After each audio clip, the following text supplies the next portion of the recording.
3516 4446. Radiocaput.com. Estás conectado. Estás en Caput.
¿Qué tal? Buenas tardes a todos aquí, bienvenidos a un nuevo encuentro de Cuarto Estado. Ya perdimos las cuentas, pero calculamos que son un montón. Nuestra innumerable audiencia ya... ya son bastantes. Son bastante, tanto que perdimos la cuenta. Sí, te están pidiendo de candidato. ¿Viste que de a poco esto va teniendo trascendencia?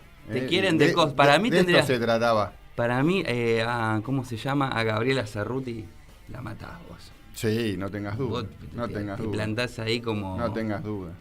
Con todo, a defender con todo. A defender un Aníbal sería, un Aníbal Fernández. Qué mal, pero igual es más difícil defender a Alberto que defender a Massa, ¿o no? Oh, sí, sin duda. No, es que Massa hay, pero no solo para defenderlo, sino para proyectarlo como el gran candidato que es, ¿no? Y más teniendo en cuenta lo que hay enfrente. Así que bueno, arrancamos, Fer. Arrancamos un nuevo programa, vamos a ver qué sale hoy. Tenemos mucha información, mucha tela para cortar, así que no sé, ¿qué decís? ¿Por dónde arrancaríamos? Nosotros venimos improvisados, venimos como siempre. Somos un fiel reflejo de los sectores populares, desorganizados y bueno, y un poquito a lo más también improvisamos, pero la venimos llevando como el muchacho. La venimos llevando y lo más importante es que por lo menos hacemos el intento de dar una voz distinta, por lo menos en lo que nos toca a nosotros, ¿no? Tratar de encontrar esa síntesis que todavía no se ha encontrado. Me parece que está muy de este lado, ¿no? La voz muy peronista en el programa. Estamos dejando todo para vos, todo para lo único que nos queda. Todo para el campo nacional y popular. Y sí, tenemos que... Hay que trabajar para eso y que... de a poco vaya decantando en un futuro gobierno de Massa las contradicciones y a partir de ahí sí ir al debate, ir a la crítica, ir a donde tiene que ir el análisis político, ¿no? Siempre tiene que ser crítico para mejorar. Hoy por hoy trabajamos en función de lo que creemos que es mejor para el país, así que bueno. Un cordón sanitario sobre la derecha. Bueno, no se olviden de buscarnos, contactarnos, poner like, me gusta, todas las cosas. Tanto en Instagram, que tenemos un nuevo community manager, que se anduvo forzando demasiado. De a poquito va creciendo la cantidad de seguidores, es muy, muy halagador, muy importante. Y bueno, ahora lo importante también y lo fundamental es que podamos empezar a trasladar algo. Por lo menos esa motivación, esa corriente, ¿no? Que empieza a surgir en los sectores militantes y en la población en general que tiene cierta conciencia para que el país en los próximos años sea lo mejor que pueda ser, y para eso nosotros tenemos una mirada y eso es lo que planteamos en este programa, y sobre eso vamos a hablar hoy mucho más. Estamos con expectativas muy positivas. sobre todo después de lo que dejó el acto en Tucumán, ¿Qué dejó el acto en Tucumán? de Unión por la Patria. Fue un acto muy importante, un acto masivo, un acto contundente, tuvo una contundencia política que hacía rato que no veíamos, todos los sectores alineados, todos los sectores apoyando, y creo que eso revitalizó la campaña de Unión por la Patria. Así que yo hice 5 puntitos, o tomé 5 puntos que creo que son centrales a la hora de hacer un análisis de ese acto, y sobre eso vamos después a abordar cada punto, y bueno, me dirás, Fer, si estás de acuerdo con, Cuénteme, con los maestro. puntos. Bueno, Cuénteme. el primer punto respecto de lo que dejó el acto de Unión por la Patria en Tucumán. Esto recordemos que es la apertura oficial de la campaña. De la campaña, exactamente. El primer punto, y creo que es una muestra contundente de unidad política, y por eso digo, estuvieron todos los sectores, todos alineados, todos con buena cara, todos muy positivos, y sobre todo después del acto. Y esto dota de una fortaleza para la campaña electoral para las elecciones generales, ¿no? Ahora empieza el partido real, ahora empieza el partido que vale. Y para revertir los resultados en aquellas provincias que son históricamente peronistas, todas las del NOA, ENEA, ¿no? Que lamentablemente en las PASO no tuvieron una buena performance en lo que hace a candidato a presidente. Pero bueno, ahora se vio una muestra contundente de unidad política, y eso es fundamental para encarar la campaña y lo que viene. Vos decís que puede que suceda como esa vez que en San Luis, que perdió, ¿te acordás que perdió las PASO los Rodríguez Sá? Perdieron como por 20 puntos y la recuperaron. y la recuperaron. Vos decís que puede pasar algo así. Yo creo que va a pasar eso. No es tanta la diferencia, digamos, hubo un triple empate en realidad, no es que hubo un candidato que se cortó solo, o sea, por lo tanto no es que está tan difícil en términos por lo menos porcentuales y electorales. Después, en términos políticos, en términos de la opinión pública, ya veremos de acuerdo a cómo vaya transcurriendo la campaña. Mansur igual se la jugó, porque dijo, vamos a ganar con los votos que vamos a aportar del norte, así que tiene que sacar votos sí o sí. Y yo estoy convencido que van a recuperar. Y respecto al segundo punto, Fer, producto del punto anterior, de esa contundencia política, de esa unidad que resultó y que se mostró en el acto, se produjo una fortísima revitalización anímica y una firme creencia en que el peronismo va a ganar en octubre, ¿sí? Ya sea en primera o en segunda vuelta.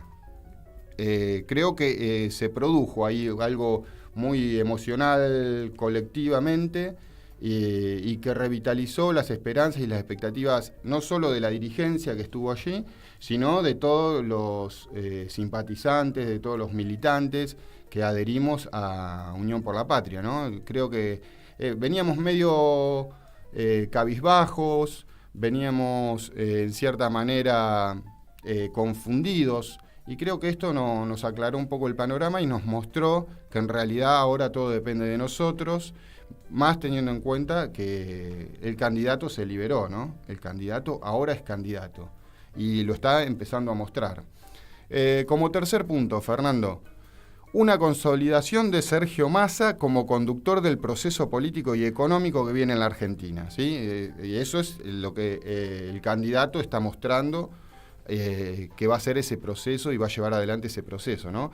Entendiendo que tiene las características personales, ya sea de la capacidad, que es algo que yo ya en anteriores programas había hablado, la capacidad para el diálogo como fortaleza necesaria de un líder, ¿no? De un líder que es para este tiempo justamente, que conoce al detalle la gestión pública, las relaciones de poder, para persuadir sus ideas y construir los consensos que Argentina va a necesitar para salir de la crisis financiera, dando lugar a un proceso de crecimiento económico con redistribución del ingreso. Esto, por ejemplo, lo estamos viendo ya con medidas, por ejemplo, con el impuesto a las ganancias, ¿no? Esta medida que tomó Massa. ¿Querés referirte al respecto? ¿De qué se trata? Yo me preguntaba si a vos te paga Massa. No. ¿Todo esto lo hace gratis? Todo por militancia. Nah. Todo porque creo que es necesario. Creo que por convicción creo que la Argentina necesita que el peronismo vuelva a ganar, que un candidato como Massa bien en el centro de la escena política, lleva adelante este proceso que es necesario y por temor también, ¿no? Vos tenés que ser candidato, Daniel, tenés que ser candidato. El temor a que la derecha más reaccionaria pueda acceder al poder, que sería, la verdad que sería catastrófico para los sectores populares, para los trabajadores, las pymes, los pequeños y medianos comerciantes. Bueno, a ver, el todos. otro puntito. Después vamos a hacer un apartado de ganancia. El cuarto punto, que es algo que también yo en anteriores programas me había referido. El liderazgo de Massa dentro del pan-peronismo le va a dar la autoridad política para abrir el futuro gobierno a la unidad nacional, que es de lo que ya está hablando si es el próximo presidente, que de hecho lo va a hacer. Liderazgo que fue cedido por Cristina en cierta manera, ¿sí? Al demostrar, Massa en ese sentido se ganó el respeto de Cristina cuando se hizo cargo de esta papa caliente de la economía, y esa actitud es muy respetada por la vicepresidenta, eso no hay duda. Y que a la vez también a mí me deja una frase, ¿no? Una frase de Néstor, una gran frase de Néstor, que dice que no pasarán a la historia aquellos que especulen, sino los que más se la jueguen. Gran frase que define sin duda esa jugada, digamos, personal que hizo Massa de hacerse cargo del Ministerio de Economía en el momento más difícil del gobierno de Alberto Fernández. Eso lo muestra el carácter, muestra también la audacia y muestra que tiene lo que tiene que tener para encarar el proceso que viene, que va a requerir de un liderazgo fuerte, de un liderazgo que sea audaz también, porque la política se va a jugar afuera, no se va a jugar adentro, sino que va a ser una política, básicamente, como decía el general, la única política que existe es la geopolítica, ¿no? Ahí es donde realmente se plasma la política. Pero escuchame una cosa, vos estabas diciendo recién un potencial gobierno de unidad nacional. Sí. ¿Qué significa eso?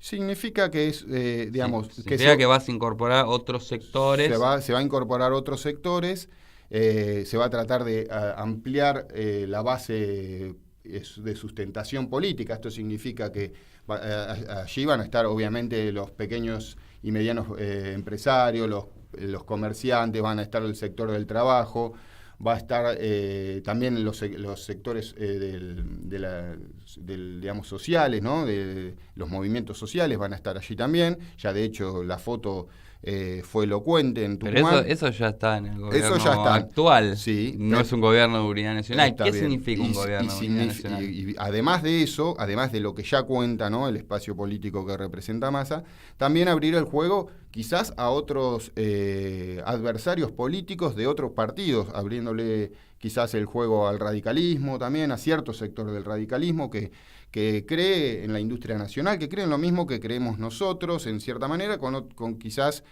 otros matices, pero sí que defienden la educación pública, por ejemplo, ¿no? Los radicales que digamos, históricamente defendieron la educación pública, y dentro del radicalismo y del Partido Radical todavía existen esos sectores, y creo que Massa va a tratar de ampliar la base política sobre ese costado, ¿no? O sea que un gobierno de unidad nacional básicamente significaría el ingreso, un acuerdo con sectores del radicalismo. Básicamente sería eso. No solo con sectores del radicalismo, sino sectores también de, digamos, los actores políticos no partidarios, ¿no? Que existen en la sociedad y son muchos. Las cámaras empresarias, las cámaras del agro, digamos, obviamente que todo eso significa instancias de conversaciones y de negociaciones, pero sí con la apertura para el diálogo, la apertura para sentarse y encontrar soluciones a lo que viene, que es muy difícil, pero que Argentina está en una posición, como lo vengo diciendo desde anteriores programas, una posición muy positiva, desde el punto de vista de la geopolítica, desde el punto de vista desde la macroeconomía en términos de los recursos estratégicos con los que cuenta. Por lo tanto, ahora se trata de empezar a agrandar la torta. Eso es lo que planteó Massa, ¿no? Agrandar la torta. Hay que trabajar para agrandar la torta y que empiece, obviamente, un proceso de redistribución del ingreso y que se pueda recuperar el poder adquisitivo de los trabajadores, que es, digamos, la gran deuda que deja el gobierno de Alberto Fernández, ¿no? Y creo que va por ahí el tema, Fer. Por otro lado, vamos a pasar al otro punto para no seguir dilatando. El punto 5 mostró, en realidad nos muestra, a mí también, yo me siento en ese sentido y por eso lo puse a este punto, una gran sensación de alivio y de esperanza en millones de militantes y ciudadanos que en general entienden que si el peronismo y sus aliados no triunfan las próximas elecciones, Argentina, digamos como consecuencia del plan de gobierno que propone Milei, por ejemplo, entrará en un estado de crisis y emergencia muy profunda, sobre todo para los trabajadores, lo que venimos diciendo siempre, los más humildes, pero también para las pequeñas y medianas empresas, los comerciantes en general. De hecho, medio similar a lo que pasó en la época de Macri, que las pymes cayeron como moscas, ¿no? Digamos, es probable y casi seguro que ese mismo proceso se vuelva a ver y más intensificado con un gobierno de Milei y con sus propuestas. Así que... Pusiste la palabra esperanza. Sí. Vos decís, lo notás, respirás. Yo sí. Salís a la calle ahí en Domínico. No, sí, en principio lo siento en mí. Digamos, hablo como actor, digamos, y como partícipe de la sociedad. Yo siento eso, siento una esperanza, siento un cambio de aire, siento que ahora incluso Massa está tomando medidas que son necesarias y podemos decir, ¿son tardías? Y sí, pueden ser tardías, pero hay que tener en cuenta que Massa estaba agarrado con las manos atadas. El Fondo Monetario Internacional estaba esperando y retació el tema del desembolso tan necesario para la Argentina, que era fundamental para que la Argentina no cayera en default, por ejemplo. Entonces, en ese sentido, Massa necesitaba sí o sí hacer los deberes con el fondo. Cuando lo hizo, incluso con agachadas del fondo, por ejemplo, no otorgándole los fondos antes de las primarias. Massa tuvo ahí una gestión muy importante con Qatar, con el Banco ¿cómo es el banco? Yo te entiendo todo lo que vos estás diciendo, sí. Pero vos lo estás diciendo, sos un militante, claro, informado. Claro. Por eso lo digo. Entonces, la cuestión pero es contar lo que está pasando para que de esta manera todos, digamos, el que no está nutriéndose todo el tiempo de información como lo hacemos nosotros, quizás le llegue una gotita de esa información para que tenga una visión de para dónde van las cosas. Y sobre eso estamos trabajando nosotros como militantes inorgánicos que somos, ¿sí? Tratando de que al país le venga la buena, ¿no? Le venga la buena de verdad, y en ese sentido estamos mostrando nuestro parecer, y sabemos que acá puede ser algo muy bueno para la Argentina o también puede ser algo catastrófico, y lo planteo en esos términos. Esa dicotomía para mí es muy clara. Están los sectores de derecha, ultraderecha, que están digamos inflados, que están envalentonados hasta el punto que llegan a plantear un acto negacionista, por ejemplo. O sea, por eso digo, el peligro de que se avance en políticas regresivas es muy, muy, muy grande. Y por el otro lado también es muy, muy probable que se pueda plasmar ese gobierno de unidad nacional que plantea Massa. Creo que la coyuntura está para que eso se produzca. Todo depende de lo que haga Massa como candidato, que de hecho viene trabajando muy bien, lo que haga la dirigencia, que mostró ese apoyo contundente en Tucumán, los sindicatos, todos los sectores políticos que adhieren, y también importa lo que hagamos nosotros como simples divulgadores de lo que nos parece que es la política y hacia dónde debe ir el país y orientarse en qué dirección. Sobre eso estamos trabajando, Fer. Ahora, no me paga Massa. Ojalá Massa... estamos todo a pulmón lo hacemos. Míralo ahí a la cámara. Todo a pulmón, Sergio. Y la estamos pasando mal. Y así todos seguimos confiando que esto va a cambiar y que Argentina se va a recuperar de toda esta situación, y por eso militamos como militamos, hacemos este programa de radio, Fer. Así que bueno, y para resumir los 5 puntitos, todo lo anterior abona la idea de que Massa como candidato, con esa centralidad en la campaña que ahora adquirió, tiene un potencial electoral que hasta el sábado estaba en su piso, ¿sí? Y ahora ya se empieza a ver, lo vimos el sábado, lo vimos ayer en esta medida tan importante que se tomó y que fue un apoyo contundente de todo el movimiento obrero, por un lado. Después también lo vimos en Duro de Domar, por ejemplo, que la verdad que es digno de ver a cualquiera que nos esté escuchando. Les propongo que vean el programa en el que Sergio Massa estuvo en Duro de Domar, porque ahí explica claramente el país que quiere, hacia dónde apunta y las posibilidades que tiene Argentina de lograrlo. Así que los invito a todos a que lo vean ese programa. Vos también, Fer, que no lo viste. No lo vi, no. Bueno. Entonces seguimos. Bueno, los otros dos candidatos sabemos lo que son, ¿no? Sabemos lo que pregonan, esas ideas falaces, esas, no sé, ilusiones que están vendiendo respecto de la dolarización, que ya no es dolarización. O sea, todo lo que dijeron en su primer momento ahora se desdicen o lo matizan, pero básicamente están diciendo que no van a cumplir con eso que dijeron en primer momento, como la dolarización, ¿no? Vas viendo cómo de a poco van cambiando y se van ayornando a lo que les está conviniendo electoralmente. Pero bueno, es lo mismo puede pasar con Massa. Sí, seguro. Son candidatos en una campaña electoral. Sí, seguro, seguro. Eso no hay duda, digo. Ahora, de Massa tenemos los antecedentes que tenemos respecto de el gobierno de hacerse cargo de un momento dificilísimo de la Argentina, ¿sí?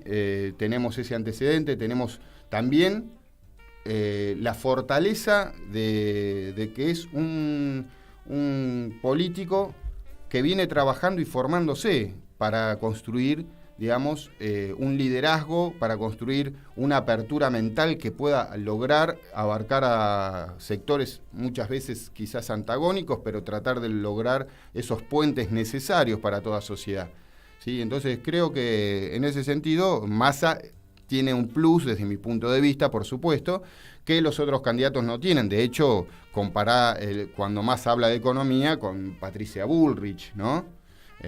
Ya está, con eso alcanza. Y ni que hablar digamos, de los desmanes emocionales que tiene Milei, ¿no? Imagínense un futuro gobierno como presidente a esta persona, ¿no? Cuando haya sectores que lo contradigan o le vengan a pedir que medidas específicas para el mundo del trabajo, ¿cómo va a reaccionar? Le va a preguntar al perro muerto. Claro, viste, son cosas que uno se pregunta y aparte, siempre en la connotación uno lo plantea desde el lado negativo, ¿no? Porque uno espera que nuestro líder político y líder institucional de nuestro país tenga cierta coherencia, cierta fortaleza, esté preparado para la función que ocupa, todas esas cuestiones. Así que bueno, y por último, Fer, el peronismo, sus aliados y toda la militancia, orgánica e inorgánica como nosotros, saliendo a las calles y todos los ámbitos públicos, yo estoy convencidísimo, Fer, y por eso hablo de esperanza, de que estamos en condiciones de construir esa victoria que necesitamos en octubre.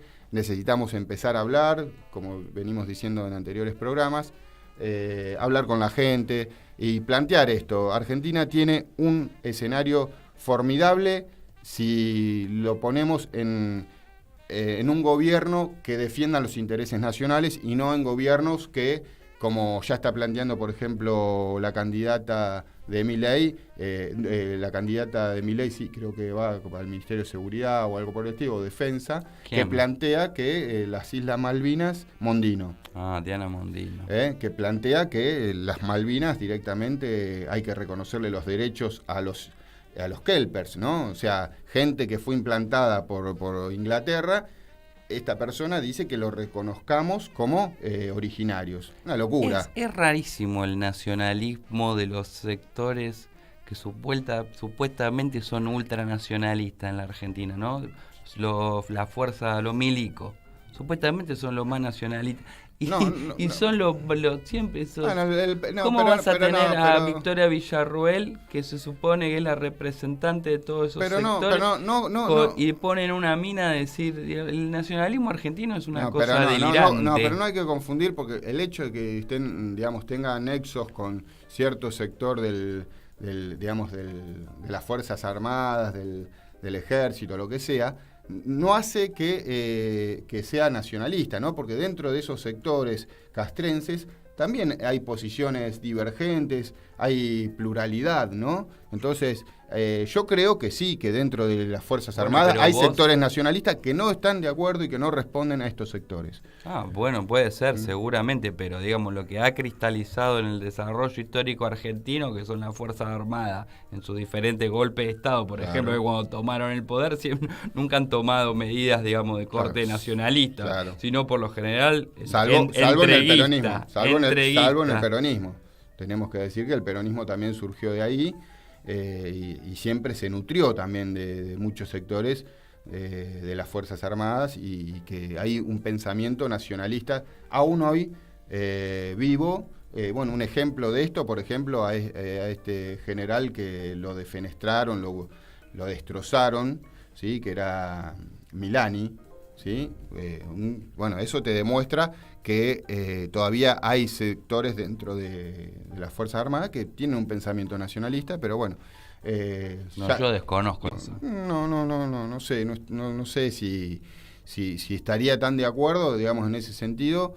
Desconozco, digamos, los pormenores de su actuación en aquellos años, pero sí te puedo decir su trayecto. Por ejemplo, en los años del kirchnerismo, de hecho, le costó todo. Le costó todo, se la jugó entero a ese proyecto que pretendía realizar Néstor Kirchner, y dejó todo. ¿Por qué no? Dejó todo. Si existen esos... Yo lo reivindico en ese sentido. Yo no.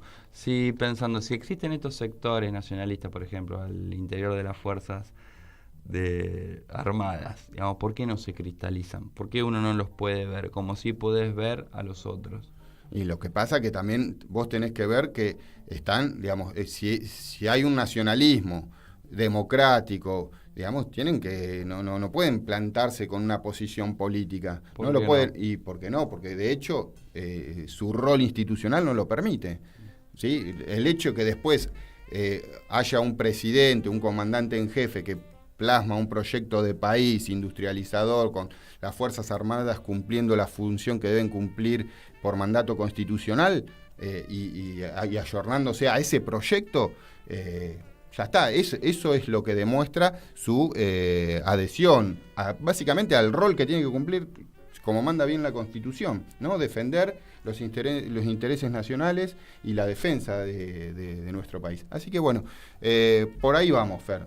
Y por otro lado, no sé si querés querés ahondar, hacer alguna crítica, alguna mención respecto, por ejemplo, al tema de ganancias, a las medidas que se están tomando, a Massa como candidato. ¿Qué te está pareciendo a vos? Yo diría que hagamos todo eso, pero después de la tanda. Dejamos el suspenso, le decimos a nuestro gran operador que nos mande la tandita, cambiamos el agua y volvemos. Dale, buenísimo. Mandanos un WhatsApp. Mandanos Sarasa y Noticias.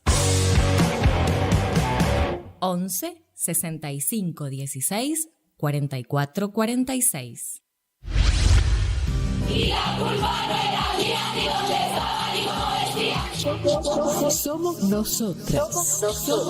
El programa de Nelly Minchersky en Caput, con la participación de Andrea Cuellar Camarena. Somos nosotras. Los martes a las 16 en Caput.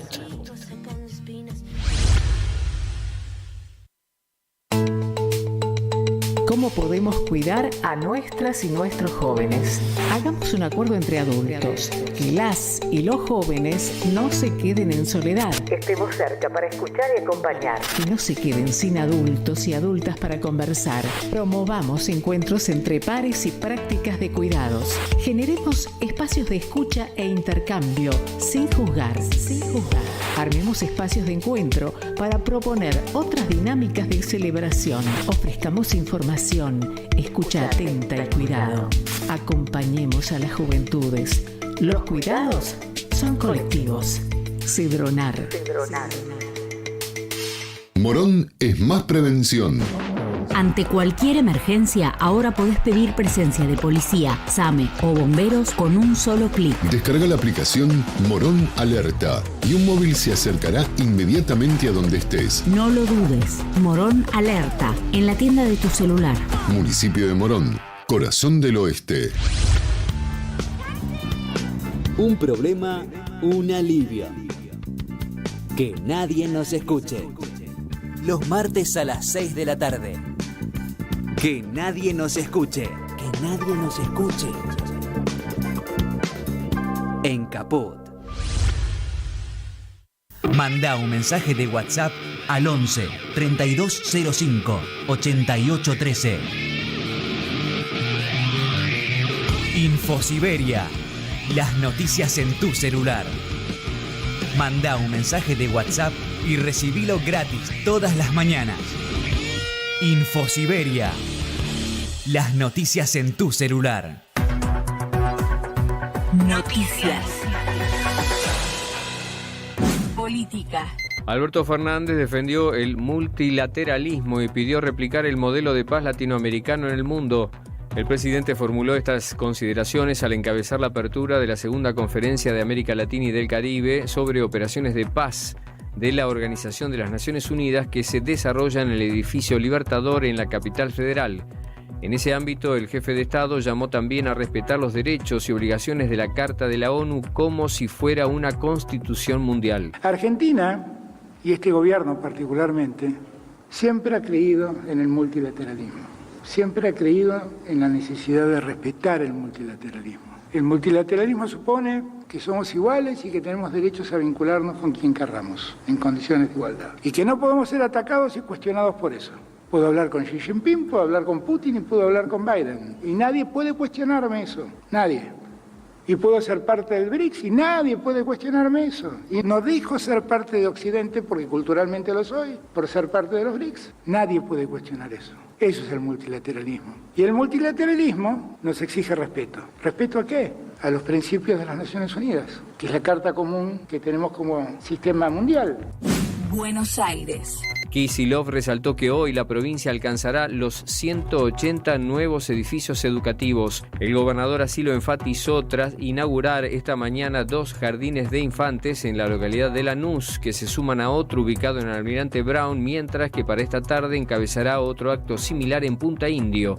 En cuanto a las obras de infraestructura, Kicillof aseguró que durante su gestión una pandemia no se endeudó a la provincia en dólares ni se subió ningún impuesto, pero sí se dispusieron recursos para estas prioridades que permiten alcanzar este martes los 180 nuevos edificios escolares. Para marcar la proporción, la exgobernadora María Eugenia Vidal decía que inauguró 65 jardines de infantes y 5 edificios escolares en 4 años, dijo Kicillof, aunque reconoció que en verdad nunca los encontró. Córdoba. Incautan y detectan faltantes de granos por más de 1.100 millones de pesos en operativos de la AFIP.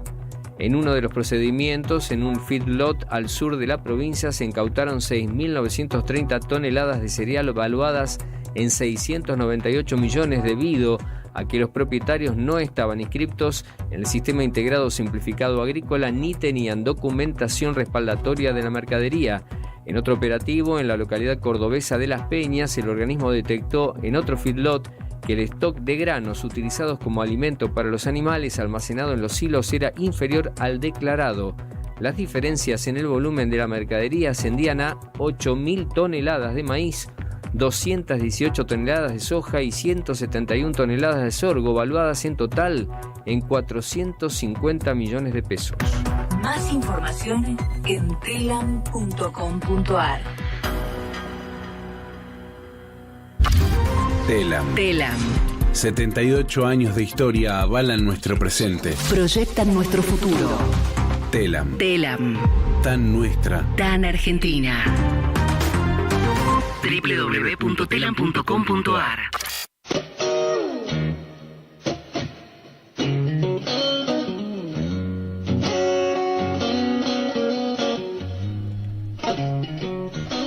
Con Little Wing de fondo, volvemos. ¿Qué tenemos para este segundo segmento, Daniel? Bueno, para el segundo vas a pasar de segmento, la geografía de Massa a la... Vamos a charlar un poco del mundo empresario. Sí. Vamos a hacer un... ¿Está más ahí, no? No. Vamos a hacer una división y para identificar, ¿no? Clases de empresarios que tiene la Argentina. Para eso tomé una nota de página 12 que habla de Galperín, el CEO y dueño de Mercado Libre. Lo detesto. ¿Sí? Por una cuestión personal. Sí, es personal. Sí. Bueno, entonces Galperín, podemos definirlo así. Galperín viene a ser, para muestra basta un botón, digamos. Esto lo que quiero es demostrar que dentro del mundo empresario de la Argentina hay una clase que la verdad que en cierta manera se nutre del Estado, se beneficia con el Estado y cuando crecen y se convierten en pulpos, como es Mercado Libre, defenestran al Estado, van en contra de las políticas de Estado e incluso quieren directamente no ser regulados, digamos. Y sobre eso, por ejemplo, página 12, el último domingo, hizo una nota y ahí decía, esto es textual: Marcos Galperín, el CEO de Mercado Libre, tuvo una idea brillante, es verdad, para crear una empresa. Pero su firma, que ofrecía un mercado de venta de productos por Internet y que ya se amplió luego a otros rubros, salió del garage que él mismo cuenta haber tenido como búnker, gracias a frondosos subsidios del Estado, ¿sí? Frondosos subsidios del Estado. Recordalo, Marquitos Galperín. Esa base permitió, además del crecimiento económico que experimentó Argentina post-2004, la transnacionalización de una firma que hoy supera en valor a los gigantes corporativos nacionales que venden al mundo, por ejemplo, Arcor y Techin. Esto es textual de página 12. Es bueno decir que es la clase de empresarios que levantan la guita con palas mecánicas directamente, ¿sí? Pero que no quieren pagar impuestos en el país donde la generan, ¿sí? Una cosa rara. Quieren los beneficios, pero no quieren hacerse responsables de la parte que les toca, ¿no? Como actores sociales y actores económicos. Por eso este personaje se radicó en Uruguay, ¿sí? Todos sabemos, es de público conocimiento, que se fue a Uruguay, donde le dan todo tipo de exención impositiva a su gran fortuna. Mencionemos que este tipo, por Galperín, ¿sí?, usufructuó beneficios de los programas de promoción de la industria del software, cuando no le correspondía, ¿sí? Así pagaba menos IVA, no pagaba ingresos brutos, entre otras exenciones que tenía, que son prácticas habituales de grandes empresarios que después hablan de corrupción, ¿no? Porque esto es una forma de corrupción, ¿no? Ampararse en un programa de exención impositiva cuando no le corresponde, ¿sí? En este caso, el Estado tuvo que reclamarle una suma cuantiosa, millones de pesos, cientos de millones de pesos, como que se los devuelva, ¿no? Porque había usufructuado ese dinero, además de toda la otra que se había llevado. Y entonces cuando el Estado intenta cobrar algo de los beneficios que obtuvieron, justamente como en este caso, gracias al apoyo de ese Estado al que después rechazan, aborrecen, ¿no? Como pasó en la pandemia, por ejemplo, Fer, donde el Estado pagó la mitad del sueldo de millones de trabajadores para que no los despidieran, ¿sí? Luego, cuando se les pide a los empresarios, por ejemplo, el bono de compensación para paliar la pérdida del poder adquisitivo de los trabajadores, la mayoría se negaron. Mira vos. Estos son todos estos grandes empresarios de los que hablamos, ¿no? Podemos decir que prácticamente se nuclean todos en AEA, ¿sí? Ahí están los grandes empresarios que juegan a la política y hay uno específicamente que le gusta poner y sacar presidentes. Estos tipos crecen gracias a los subsidios del Estado y luego pregonan la libertad económica sin intervención del Estado en la regulación de sus actividades. De esa manera imponen su poder de escala sobre las pymes, comerciantes y consumidores en general. Seguramente cualquier comerciante chico o cualquiera que tiene una pyme sabe de lo que estoy hablando. Así que cualquiera que hace uso también de los servicios de Mercado Libre sabe cómo cambian las condiciones o reglas de juego todo el tiempo. Imponen comisiones impagables para las pymes y comercios chicos que quieren entrar a competir al mercado, ¿no? Online. No pueden. concentrando el negocio del comercio online cada vez en menos manos. Y Galperín amasando fortunas, manejando financiamiento, por ejemplo con Mercado Crédito, ¿no? Mercado Pago, Mercado Crédito, y encuadrando a sus trabajadores en convenios que no corresponden, para pagarle menos salarios. Esa clase de empresarios es Galperín. Esta clase de empresarios son los que ayer estaban con Macri y hoy pegan el salto con Milei, ¿sí? Bueno, tengámoslo en cuenta todos los que estamos, los que escuchan el programa, nosotros que militamos y que estamos atentos a estas cuestiones. Así que, por otro lado, también es bueno decir que sus gigantescas empresas se imponen siempre al resto de la sociedad, digamos, ese poder político que se ampara con el poder económico, ¿no? O sea, ellos deciden en base a el poder económico que tiene, y eso es lo que buscan. No quieren gobiernos que pongan ya regulaciones en sus actividades, por ejemplo. O sea, ellos quieren decidir qué hacer y qué no hacer en nuestra sociedad, y eso lo quieren hacer sin ganar elecciones, solo por ser dueños de grandes fortunas que obtuvieron en gran medida gracias al Estado. Un ejemplo de esto también es el Grupo Macri, ¿no? Que, digamos, tranquilamente podríamos asemejarlo.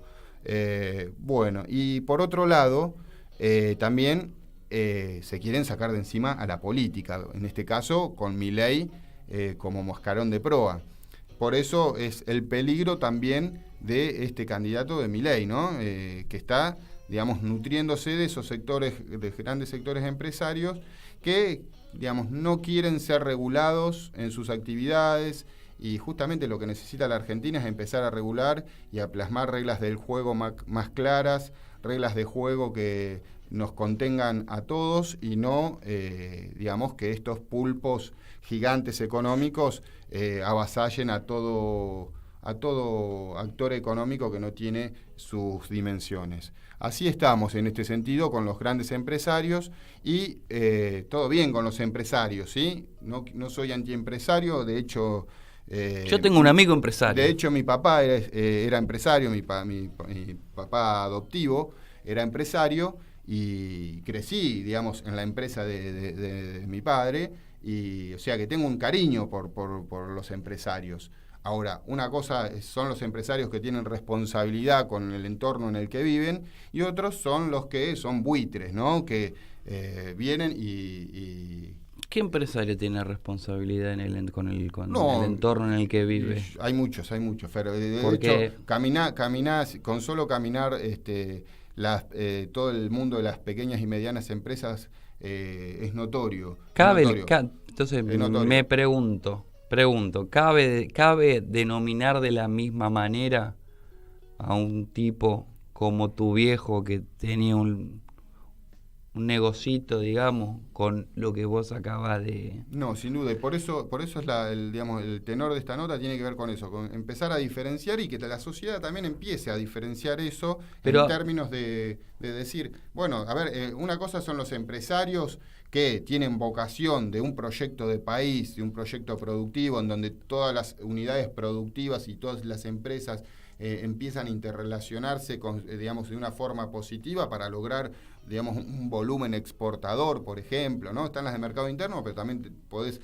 lograr unidades asociativas y productivas para exportar, digamos, y todo eso se hace con una base de cierta responsabilidad, y no con, por ejemplo, cuando pasa muchas veces que aumenta el dólar blue y todos salen a remarcar como locos tratando de hacer la diferencia. Y bueno, de eso no se trata, digamos, la responsabilidad empresaria. Justamente es todo lo contrario, pero considero que los hay, y muchos, y sobre esos empresarios que tienen esa calidad, creo que se va a trabajar los próximos 4 años, y más se va a trabajar con ellos para poder construir esa masa productiva, ese aparato productivo que pueda convertirnos en exportadores de valor agregado, ¿no? Y dar trabajo, y que ese trabajo sea bien remunerado.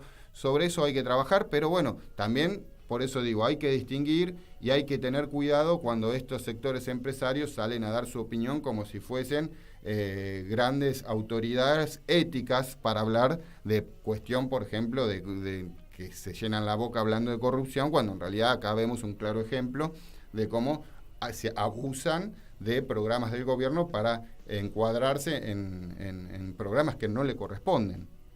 Por eso digo, hay que saber diferenciar lo que son los grandes empresarios que, por ejemplo, Arcor, ¿no?, que también abusaron, las grandes alimenticias que tienen posición dominante, que se abusan de esa posición dominante y nos suben los precios a los niveles que hoy tenemos, ¿sí? Entonces, tenemos un gobierno que resultó, digamos, en cierta manera, no se les plantó como debería haberlo hecho, eso es real, pero también tenemos a estos sectores que se imponen y abusan de esa posición dominante y nos llevan puesto a toda la sociedad. De hecho, todos los que puedan estar viendo este programa me van a dar fe de eso, ¿no? Cuando uno va al supermercado, lo que nos cuesta hoy la canasta básica y lo que nos está costando comer. Y esto tiene que ver justamente con esta clase de empresarios que hay que empezar a diferenciarlos, hay que empezar a mostrarlos para que no tengan esa impunidad, por lo menos en el discurso público. Está muy bien, está muy bien. Y existe... todos estos sectores gran empresariales se nuclean, vos dijiste, en AEA, en IDEA, en la Fundación Mediterránea, la Asociación de Bancos Nacionales, la de Extranjeros. ¿Dónde está el nucleamiento de los empresarios, digamos, con perspectiva nacional, como vos decís? Bueno, yo creo que las pymes, digamos, todo el sector pyme, en general tiene esos intereses, tienen los intereses. De hecho, vos ves, qué sé yo, los polos industriales, por ejemplo, del partido San Martín, que fueron, digamos, grandes, digamos, que se pusieron una resistencia muy grande al gobierno de Macri, teniendo en cuenta, obviamente, su supervivencia. Y muchos mantuvieron sus unidades productivas abiertas solo con una cuestión de responsabilidad con sus propios empleados y con su... y digamos y con lo que es su mundo, ¿no? El mundo de esa cuando uno crea una empresa, crea algo que es suyo, propio, y que tiene sueños, tiene un montón de expectativas, muchas horas de trabajo, digamos, está bien entonces eso. Bueno, pero creo que hay que revalorizarlo a eso. No, pero yo me pregunto por la política, digo, si son un entramado tan grande en la sociedad, que tengo entendido que lo que más mano de obra asalariada proveen en términos de laburo en blanco, claro, registrado. Claro. Entonces, si las fuerzas políticas antidemocráticas que van en contra digamos, se proponen como objetivo desarticular todo el entramado industrial, o sea, que perjudica sus propios intereses. La pregunta es, ¿por qué nunca se articulan, nunca generan propuestas políticas propias? Si son una clase y tienen poder social, ¿por qué nunca generan representantes políticos propios? Siempre terminan yendo a la saga. Esto es lo que veo. Sí, sí. O de sectores neoliberales o de sectores del peronismo, muchas veces conservador. Y si no es conservador, tampoco por ejemplo, yo me acuerdo del gobierno de Cristina, tampoco era que vos decías, los pymes estamos, bancando a Cristina como loco. Al contrario, muchos se aburguesaron y terminaron jugando en contra de sus propios intereses. Claro, está bien. Entonces, digo, ¿qué es lo que sucede? Digamos, esto lleva a la pregunta que lleva a ver si es posible o no una de las premisas básicas del peronismo, que es que si podemos generar, si existe o no existe una burguesía nacional que pueda sustentar la alianza de clases que permite un desarrollo armónico de la comunidad organizada. Digo, eso existe, es posible. Amén. Pero vos, es lo que yo te digo, vos le estás diciendo amén, le estás rezando a algo que no existe. ¿Cómo no existe? No existe. A ver, existen los pequeños y medianos empresarios que tienen, digamos, esta vocación y responsabilidad social, teniendo en cuenta, obviamente, su fin, ¿no? El fin que tiene una empresa, pero que lo hacen con responsabilidad social, tratando de crecer en su entorno, tratando de crecer con su comunidad armónicamente, existen, Fer. Ahora, que no sean dominantes no quiere decir que no exista ese mundo. tranquilo. Yo no estoy negando su existencia. Bueno. Lo que niego es su existencia política, autónoma, con capacidad de articular un proyecto de país. Bueno, evidentemente eso no existe. Que justamente, claro, bueno, de hecho eso se articula, eso se construye, y yo creo que ese va a ser el trabajo que va a emprender Sergio Massa en los años que vienen. Estoy convencido que tiene, digamos, la personalidad, tiene el perfil para lograr ese trabajo. No tengo dudas de eso. Por eso, pero vos me decís, ¿existe? No, de hecho no existe, si no, no estaríamos como estamos en ese sentido, ¿no? Que estos pulpos, grandes pulpos empresarios imponen sobre todo lo demás. No, porque si esa clase, si esa porción de los agentes económicos de la sociedad no se articula, no tiene peso político propio y por ende no puede desarrollar un proyecto político propio, cuando vos hablás del gran empresariado, digamos, lo que hay que hacer en todo caso es caerle con el peso, digamos, de un Estado democrático, es decir, regularlos e interferir sobre lo que ellos tienen, en lo que basan su poder, que es la propiedad. Tal cual. Entonces, que no... Se puede interferir hasta cierto momento, digamos, hay cosas que en la Constitución hay reglas de juego que vos decís, bueno, entonces ellos se amparan muchas veces en todas esas cuestiones que tienen que ver, por ejemplo, con la propiedad privada, con los derechos adquiridos, todas esas cuestiones. Bien, con la misma Constitución es como te disputan el poder del Estado y se quedan con eso. La Constitución la utilizan cuando vos vas contra ellos, en ese sentido como vos los planteás. Ellos, cuando se imponen simplemente por el poder y el que le da el peso económico que tienen, básicamente. Que ese poder económico le da también peso político. Está avalado en la Constitución eso. No es anticonstitucional. No. ¿Es lo que te cabe entonces? No, pero por eso, ¿no? Yo tampoco dije lo contrario, no es. Pero ellos se amparan en los derechos adquiridos, en la propiedad, en el avasallamiento justamente de la propiedad privada. Pero ¿cómo vos querés regular un pulpo si no le regulás la propiedad? Vos lo que te regulás son las reglas del juego. La propiedad no se regula. Pero una propiedad que, digamos, lo que vos regulás después son las reglas del juego y eso es lo que hace el Estado. Ellos lo que se quejan y por lo general siempre plantean es eso, que son derechos adquiridos cuando en realidad la regulación corresponde al Estado y es básicamente el rol fundamental del Estado, regular las relaciones económicas y sociales de un país. Entonces, pero más allá de eso, digo, a mí no me interesan ellos. No me interesan. Ellos hacen su juego como lo mostramos, se plantan de esa forma. Creo que nosotros como discurso político tenemos que decir lo que son, señalarlos, mostrar cómo se manejan. Y que sigan existiendo. ¿Y quiénes son? No, porque van a seguir existiendo en la medida que la política, y la política no hablo solamente de la dirigencia, la política en general como concepto social, ¿no? Los propios habitantes del país, los ciudadanos, empiecen a ponerle límites también, porque más allá de que, digamos, un dirigente puede avanzar con una política, pero si después no tiene el apoyo político de la sociedad, no puede. Bueno, entonces, eso por un lado, pero yo digo, ellos ya existen, imponen su posición dominante todo el tiempo, juegan un rol político fundamental. De hecho, como vuelvo a repetir, hay uno que se jacta de poner y sacar presidentes, también, lo digo yo, de condenar a expresidentes, ¿no? Y bueno, pero con el que vos decís que se jacta de sacar presidente, que está hablando de Manieto. Exactamente. Bueno, ¿y qué fue la ley de medio? Una regulación en torno a la propiedad. Estamos de acuerdo. Entonces, si vos no le regulás eso, si vos decís, no, usted existe y va a estar ahí, sí. Usted es parte del paisaje. Está bien. Si vos lo naturalizás como parte del paisaje, te condiciona todo el resto del mundo.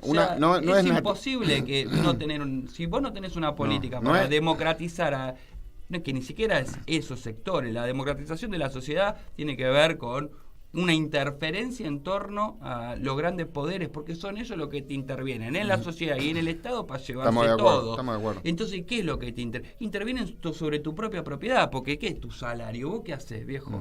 O sea, ellos se quedan con 70.000 palos en 4 años de 45 millones de personas. Estamos de acuerdo. Yo lo que digo, ¿por qué nosotros no vos no podés construir políticamente, vos no podés avanzar contra eso si no construiste un empresariado que tiene otro tenor y que tiene otra visión del país. Vos tenés que afianzar, fortalecer eso y construir un proyecto empresario que tenga esa cabeza de querer ampliar la torta de exportaciones la torta de lo que significa la generación de riqueza y que tengan la responsabilidad de saber que esa torta se va a repartir, digamos, armónicamente con los sectores del trabajo. Digamos, que haya ese pacto, pero vos primero eso lo tenés que trabajar con los sectores que te estoy hablando, que son los que generan básicamente la gran masa de mano de obra de nuestro país. Vos te diría que es un actor político fundamental si se quiere construir un proceso político superador y se quiere avanzar en ese país que todos queremos, que es con mayor desarrollo, con mayor expectativa de los sectores del trabajo, con posibilidades de tener una vida digna, ¿no? Básicamente con eso. Pero para eso tenemos que salir de donde estamos, básicamente. Tenemos que salir de la deuda que nos dejó Macri, tenemos que salir de esta tenaza o de este monstruo que es el Fondo Monetario Internacional que nos limita a todo, y para eso hay que construir. Y yo digo, el planteo es ese. Empecemos a plantear esa visión constructiva con los sectores del trabajo, con los sectores empresarios, y distingamos quiénes son los sectores de empresarios. Y a eso iba mi planteo, ¿no? Sectores de empresarios, basémonos en que están los grandes pulpos, ¿sí? Y después tenemos a los sectores de las pequeñas y medianas empresas, que son laburantes que generan sus empresas. Hay de todo, hay de todo. No voy a decir que no es algo homogéneo, pero sobre eso hay que trabajar la política, sobre esos sectores, dándole posibilidades, pero requiriéndole también una responsabilidad y una devolución en el fomento que el Estado vaya a hacer en los próximos años con esos sectores, porque de hecho es lo que se va a hacer. Digamos, es lo que plantea Massa. Por eso Massa plantea esta clase de desarrollo, y para eso necesita el mundo del trabajo, necesita el mundo empresario, y trabajar sobre eso. Yo digo, este planteo va solamente por ahí, Fer. Digo, no soy antiempresario, creo que las pymes y los pequeños y medianos comerciantes son fundamentales, digamos, para construir otra realidad en la Argentina, como obviamente lo somos los sectores del trabajo, ¿no? Sin duda. Pero hay que construir una unidad política sobre esa base. Y creo que por ahí va a ir Sergio Massa, así que sigo sosteniendo que es la gran esperanza, y quiero terminar así mi alocución acá en este programa de hoy, diciendo que es la gran esperanza de los años que vienen la candidatura de Sergio Massa. Así que, Fer. Bueno, vamos a ir cerrando. Ya no se nos puede decir más nada. No se puede decir más nada. Bueno, Fer, yo estoy militando. Lo vamos a meter acá, no sé cómo vamos a hacer, pero queremos que el día de ayer fue el 50 aniversario del golpe de Estado a Salvador Allende, para que nos acordemos lo que es la derecha, el proyecto que tiene, para reivindicar lo que fue una experiencia inédita, aunque fallida. Exactamente, y también demostrar, ¿no?, que dentro de lo que fue todo ese proceso latinoamericano, ¿no?, de imposición de las dictaduras, creo que era sobre Chile y sobre el Chile de Allende, era básicamente la expresión de viabilidad que había encontrado una izquierda, ¿no? Una izquierda muy, muy plantada, una izquierda que tenía, digamos, una visión para el país, una visión de desarrollo estratégico. De hecho, se produce la nacionalización del cobre, ¿no, Fer? Sí, una gran experiencia socialista construida de abajo, y como lo construyeron de abajo, lo mataron de arriba. Le vamos a dejar el pase a las chicas de Somos Nosotros, les agradecemos por habernos acompañado y que anden muy bien.